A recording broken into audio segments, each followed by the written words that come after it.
Today's episode is different. I put out a call for women over 40 who are on their motherhood journey to come share their story with me. And Erin very kindly and generously responded. So, what you're going to hear is a real, honest conversation. It's not advice in a clinic. For the viewers, please, this is not medical advice. This is for educational purposes and, for really your own enlightenment. So this is going to be a space where we can explore what's really happening inside this journey for Erin, and who I chose because you actually represent a lot of women.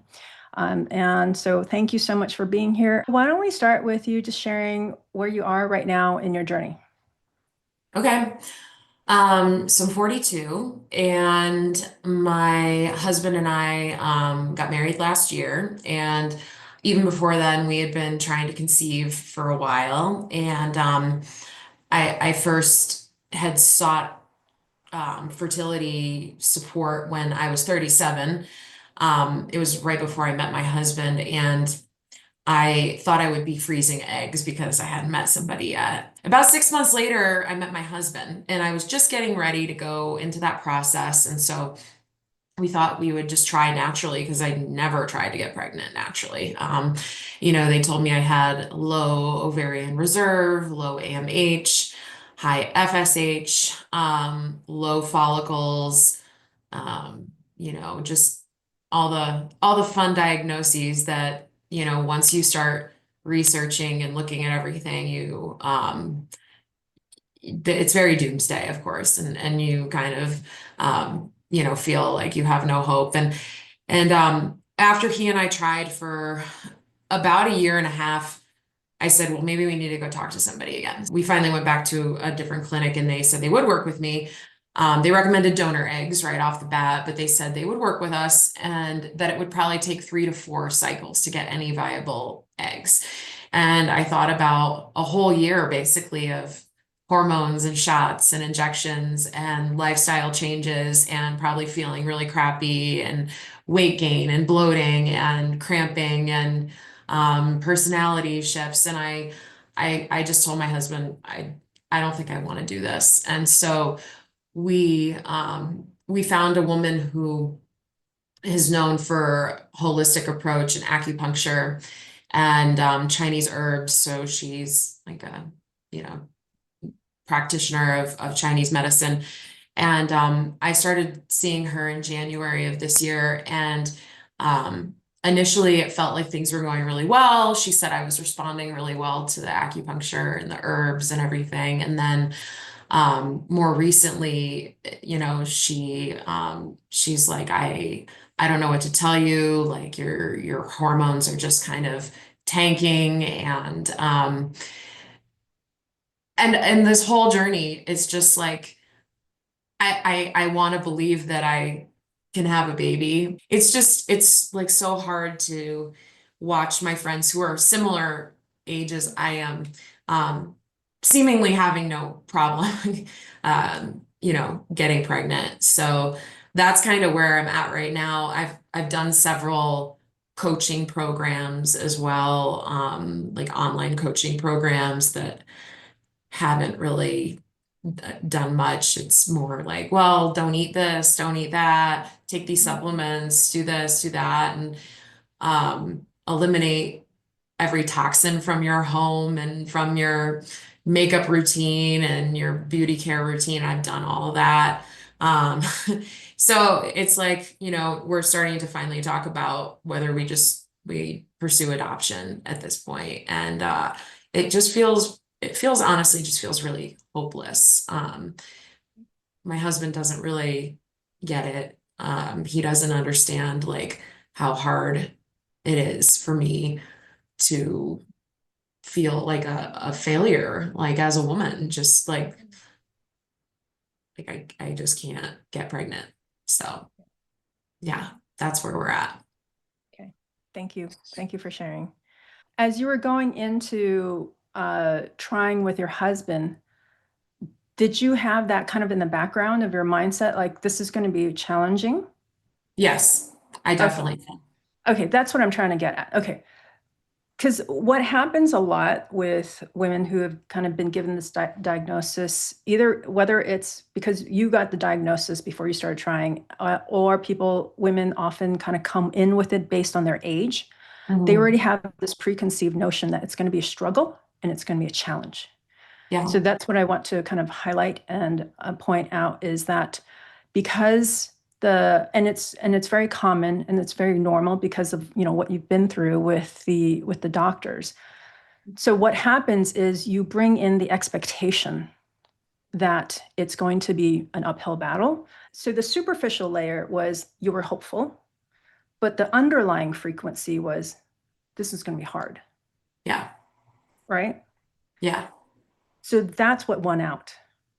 It's not so much your AMH levels or the low follicle counts or whatever, because I can tell you that that doesn't have to be an issue. Like I can tell you that with 100% certainty. That's not the issue in and of itself. So what was probably more of an issue was you came in with the expectation of this is going to be challenging, and the expectation is still there. It's gotten bigger. Oh, it's gotten much Yeah, bigger. it's gotten way bigger over time, right? Yeah. And so now the work really is to cut to the chase is it's not the external stuff. It's not the reducing the toxicity and taking the supplements and the vitamins because they're just band-aid patches. They're just band-aids over Yeah. it, trying to hide what's underlying, which is the uncertainty and the doubt. And that's what needs to be addressed is the trust within yourself because Yeah.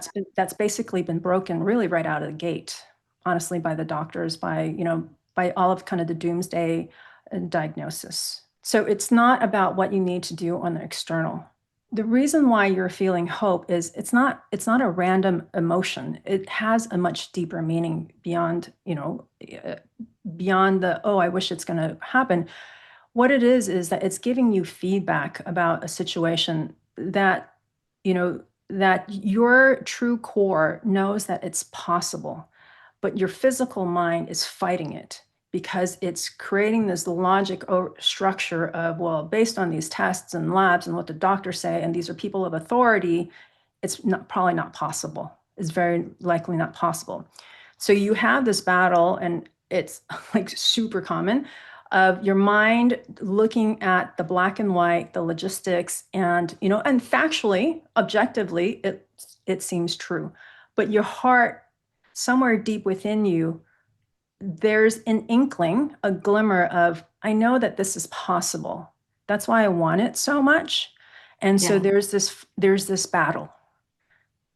If your expectation is of one result, the likelihood is you're going to get that result. And you may layer it on top with different techniques and strategies, but it's just makeup. It's just lipstick on a pig. Because Yeah. fundamentally, the belief is you can't do this and it's not going to work. That's at the core issue, right? I the head trash is really strong. Like I definitely feel like I can't get pregnant at this point. Like there's and that's why I said like we're at this point where I just feel like I've given up and I've thrown my hands up and I've told my husband like maybe we just need to start looking at adoption because I really I just feel so exhausted from all of it. Like Yeah. it feels like And years of like doing all these things and listening to different people's advice and reading countless books and articles and it's just exhausting, really. it makes a lot of sense because when you're told over and over that you're a number, you've basically been boiled down to lab results, an age, a hormone level. Of course, it's going to start to feel like that's all you are. But the very fact that you can see um, that part and you still have hope, it's showing that you still underneath it all, still at a core level have some tie to a deeper knowledge, a deeper wisdom that you can get pregnant. And so then the path is really to remove the noise, to remove the doubt, because and this is what I want to emphasize is The doubt is just a choice that you make. It's a choice of what you choose to believe in, right? The choice of believing the numbers, that's a choice that you're buying into. Like you don't have to. You don't have to believe that. You don't have to believe that the numbers define your potential because the potential is infinite, right? The energy that's coursing through you that you have access to, it's the same energy that has created 8 billion people on the planet. It's the same energy. It's no different. You have equal access to it. It's the same energy that has created every living thing on the planet. That is the energy that you have access to. But the issue is that we are in a culture that's very fear driven and it's very numbers and statistics driven, right? Mhm. Everything gets boiled down to what can be translated, what can be written on a piece of paper.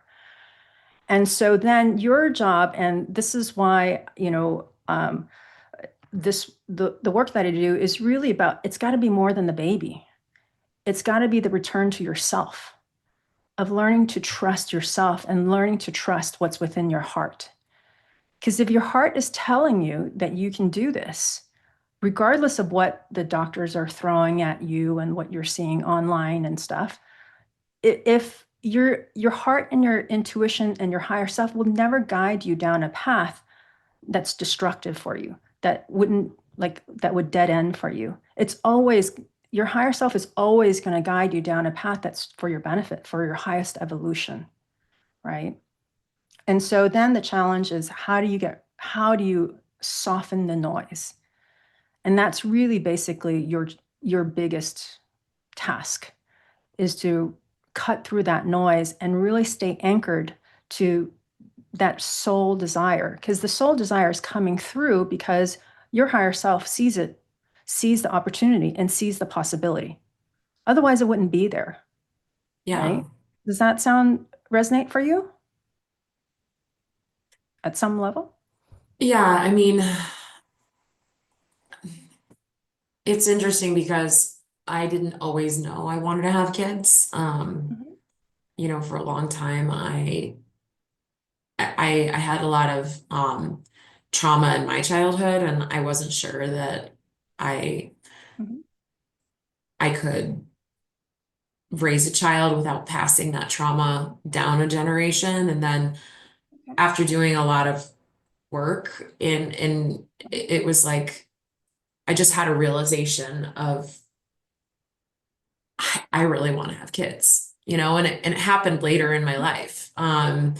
And Yeah. it's definitely there, like really strongly there. So do you know why it came later? I think because I did all this work, Yeah. and Because you're ready. yeah, Because you're ready. So because you were ready emotionally, spiritually, mentally, the calling was able to come through.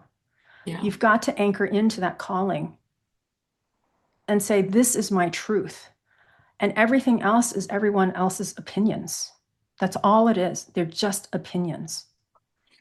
And it's within their, and it's opinions within their realm of possibility, within their, within their reality. yeah, So it's their reality. You create your own internal ecosystem, your own belief system, and it's got to be steady enough that it can withstand the wobbles and the forces that's coming at you, the thunderstorms that are coming at you via the doctors. And so a lot of it is just really just a lot of inner work of trusting yourself and just really believing in, I mean, for some people, seeing the stories of other women, at similar ages. You're 42, so there are plenty of stories, even, on my website, there are plenty of stories of 42. They're not exceptions. They're not exceptional people. They're just normal, everyday women. So you can be one of those too. So that's usually first thing that I tell women is look for other stories. For someone who's 42, it's actually relatively easy to find stories. Almost all of my clients have been low AMH, have had, been given the chances of success of less than 3%. Usually it's like 1% to 3%. They've been given the donor egg talk, like right out of the gate. So it's whether or not you want to buy into that story or you want to create your own and just stay within it, right? And you stay within it and you surround yourself with people that includes your husband and friends and family, but your healthcare team as well, who's going to help you anchor to that. And that's a really critical part of the process is you could be doing all of this, creating your own world, but then there's this doctor who comes in and their staff is saying, oh, I don't know if it's going to happen. I don't think it's going to happen, but okay, I'll take your money and we'll try it anyway. I mean, that's not beneficial at all, right? You Yeah. need people who are solidly on your team and supporting you and uplifting you all the way. That's how you go the final distance. That's how you get there. You've done everything right on the external. So now focus that commitment and that diligence to the internal and just cleaning up the internal. What you did on the external, just focus it on the inside. It's not an overnight thing. It just takes time and it Yeah. just takes practice. It's just practice. And I tell people all the time, these are not 28-day sprints. Because if you think of them as 28-day sprints, you're just going to emotionally roller coaster cycle up and down constantly. And it is physically and emotionally exhausting. You want to think of it as a marathon. You're going to Mm. have hard days. And then over time, as you practice this, it's going to get easier and you're going to see the light a lot more and it's going to stay longer. And you're going to start feeling lighter and more hopeful and a lot more at ease. And in fact, if you just focused on it just for a week of just noticing how often you have these doubts and then just, and just not engaging with them. It's just like, okay, I notice it. Just do it for a week and you'll notice there's going to be a huge shift. You won't get pulled into the story as much. And so it's very doable. I mean, you can literally see the shift within a week if you really kind of committed to it. And I would really encourage you to do that. It's not going to be any Yeah. harder than what you've done before, to be honest. And the rewards are like exponential. I know, and I feel like I used to be such a positive person, like with such a positive attitude, and Mhm. this whole thing has like kind of killed that for me. I used to see the good in everything and like the silver lining, and I've become so used to things being disappointing that I don't I'm afraid to get my hopes up about things, Okay. um and it kind of sucks, you know? I understand that you're kind of bracing yourself for disappointment. The problem is your heart's closed. Mm, Think about going into a relationship with the love of your life with your husband and your heart is closed because you're defended because you've had all of these relationships that just didn't work out. And you're like, oh, I don't know. I mean, he seems like a great guy, but I don't want to be vulnerable and I don't want to open my heart up to him because he might hurt me. yeah, What's the likelihood of that relationship flourishing and blooming? it's low, Yeah, low. Yeah. it's it's not possible. So it requires a lot of courage, and I understand that of being just open and vulnerable to the process, but understanding that the process isn't here to break you. It's here to make you stronger. It's here for you to learn more about yourself and just for you to be this version of yourself that's stronger, that's more empowered, that's standing more anchored to that woman that who you used to be. I mean, do you want to come back to her? Yeah. That would be that would be great. Yeah. So that's the work is to come back to this person that you just described who's positive and sees the silver lining because that's your base frequency. Yeah. And because of the challenges that you've had and the struggles, that's dimmed, you've allowed the thunder clouds that have passed across the sky and that has dimmed the sun to define you rather than staying anchored in I am the sun. You have now said, I'm the thunderclouds. And the thing is, those are thoughts that have been planted in you by other people. You weren't born with low AMH means I can't get pregnant. Someone planted that in you and you bought into that story. Yeah. Right? So your job is to unplug from that matrix that you don't want, and you plug into the matrix that you do want, that is supportive of your vision and supportive of your dream. And that's just a very conscious effort of choosing what would you prefer to believe. Because this reality is objectively true, yes, but it's the past. Hmm. If you stay plugged into that, it's going to keep showing up. It's not going to change. But if you Yeah. make the conscious effort of unplugging from here and then plugging into your vision, slowly over time, it's going to start shifting. I promise you that with 100% certainty. You just have to be committed enough, and don't shame and judge yourself and criticize yourself like I should be better at this, whatever. It's hard for everyone. You gotta make the slow progression to this is who I want to be and be Yeah. that person. But don't do it because you want the baby. Do it because you want to feel better about yourself. You, one of my favorite sayings is, "You're not going to be able to get your happy ending." Oh wait, that sounds.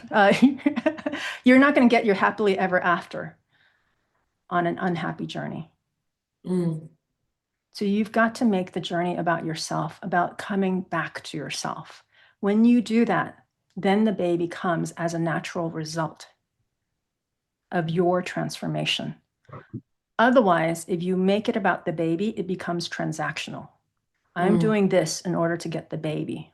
That doesn't work. Yeah. It just does not work, especially with women over 40, because there's too much need. It's too grabby energy. Whereas if you make it about yourself, I just want to feel better. I want to show up as the best version of myself, and I will do what it needs. And it's okay if it takes time. Mm. And I'm okay with that. That becomes your truth, the baby, and then the constriction of the limiting beliefs, it collapses and the baby can flow in. And that's kind of the whole point, is to do that inner work to prepare yourself to be the woman that you were. And that's what I've heard a lot from people, is that they've forgotten who they were in this Yeah. process. Your identity becomes so wrapped around Yeah. infertility and Yeah. like shame and grief that it's like Yeah, it feels like hard to be happy.